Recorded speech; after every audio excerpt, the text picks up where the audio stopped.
Hi mga ka-home lovers! Today, pag-uusapan natin ang tamang pag-install ng Borealis Liquid Wallpaper kasi may mga naglalagay ng Borealis tapos after ilang buwan, ay, bakit parang naninilaw? Don't worry!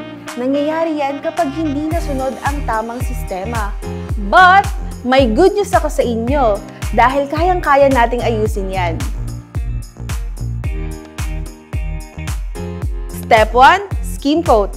Pantayin mo muna ang wall mo gamit ang maayos na skim coat. Step 2, apply Corvus Alkali Resistant Wall Primer and Sealer. Pinipigilan nito ang alkalinities na umaakyat at sumisira sa kulay ng Borealis. With Corvus, protektado ang wall mo. And finally, Step 3, Borealis na! I-apply mo siya evenly using a clear plastic towel para pantay at maganda ang texture.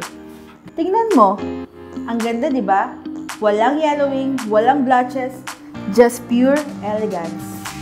Skim coat, Corvus primer, then Borealis. Yan ang winning combo para sure kang matibay at maganda ang Borealis liquid wallpaper finish mo. This is how you do decorative paints the right way. Available in all Sinclair Pro store nationwide.